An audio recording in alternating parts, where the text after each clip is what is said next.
Disclaimer. Please forgive me now, for there might be some mispronunciations in this video.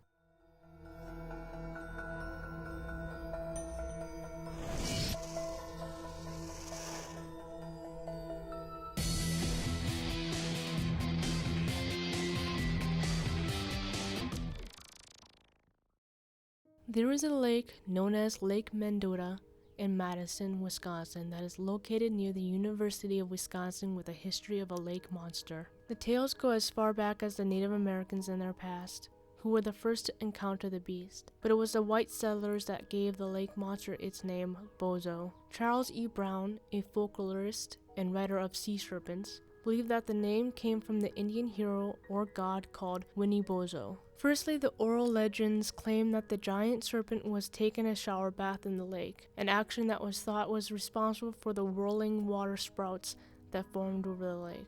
One of the earliest sightings occurred during the 1860s. J. Raff, a researcher, and in his book The W Files, wrote about the strange experience of W.J. Park and his wife when they were boating near Governor's Island. The couple was out on a row around the lake when they pulled next to what they thought was a floating log. Park lifted his oar up to smack the log.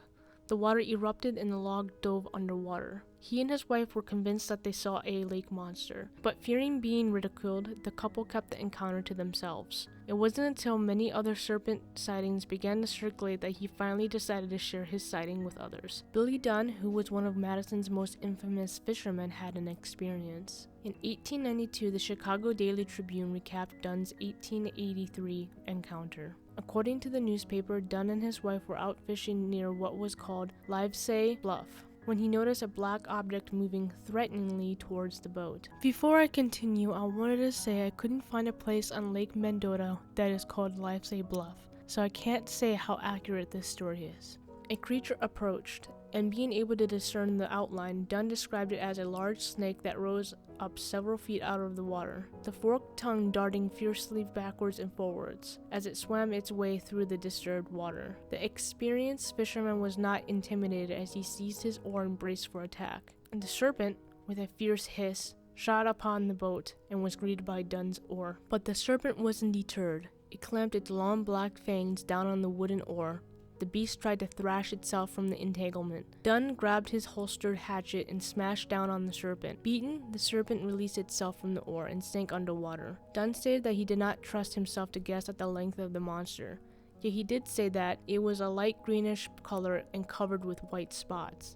Dunn said to have kept the oar, which still had a couple of long black fangs embedded in it. However, whatever became of the oar is not known. The light greenish color with white spots reminds me of a northern pike, which also lives in the lake. Northern pikes don't have forked tongues from what I can tell, or long black fangs. There were a couple different newspapers that laid out information about other sightings, but none that had much detail. However, that all changed October 6th when a local monster hunter, John Schott, organized a hunt for the creature. Schott had apparently encountered the creature on 3 different occasions, describing it has a large head, flat on top, square like a box. He would claim that the creature's head stood a good 3 feet out of the water and was connected to a large 20-foot long body, which was partially submerged. The appearance would be confirmed 3 weeks later when a group of men corroborate Schott's size estimates.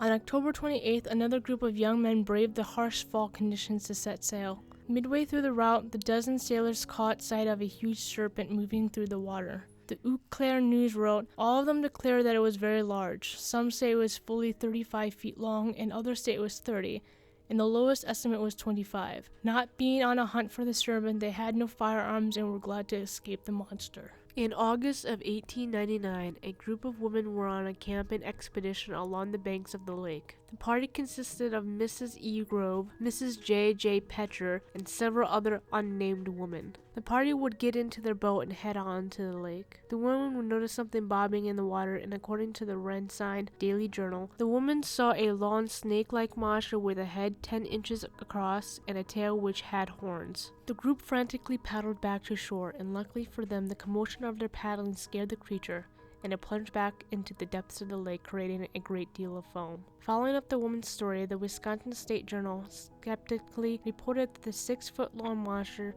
was equipped with 2 3-inch horns protruding from its tail. The women were not alone in the sighting because that same month another witness saw the monster. In 1917, a University of Wisconsin student was on the beach area of Picnic Point on the North Shore when he came upon what looked like a fish scale. Curious as to what animal it came from, the student brought the scale to his professor, who determined that the scale came from the body of a serpent. This story opened the doors for others to report their own sightings. Charles E. Brown from the Wisconsin Folklore Society wrote in his book, Sea Serpents, that later in the year a fisherman was trying his luck at a perch off at the end of Picnic Point. Somewhere at around a distance of 100 feet out, he spotted a large snake-like head with large jaws and blazing eyes emerge from the deep water. For a bit of time, all the man could do was stare at the creature before he was able to pull himself together and fled from the shoreline, leaving both his pole and basket behind. He shared his account with his friends who did not believe him. Brown's book also offered a more humorous tale. A couple of university students were basking in the sun at the end of a frat house pier. When while laying down, the girl felt something tickling her foot. Thinking that it was her friend, she glanced over at him only to find his eyes were closed. She brushed it off and relaxed again. A few moments later, the tickling resumed, and this time she spun around quickly and saw the head and neck of a huge snake or dragon extended above the water. The woman reported that it had a friendly, humorous look in its big eyes. The creature had been using its long tongue to tickle her feet. She grabbed her friend and they ran back to the safety of the frat house. Brown's book would also mention the creature overturning canoes, chasing sailboats, and frightening bathers. Now, Lake Mendota has been called the most studied lake in America and contains remote sensor bio in its water used by the University of Wisconsin. But with little credible sightings, skeptics claim that the reported lake serpents were nothing more than a pickerel or garfish with its head full of fishing lures scaring tourists. I can't see a common fish being mistaken for a snake-like head and neck that comes quite a bit out of the water, but hey, history has done some strange things in the past. What do you think? Did you like this video? Want early access? Check out my Patreon page where I create content on cryptid, haunting, serious killers, alien abductions, and much more. Can't support me there? Like, comment, and subscribe here.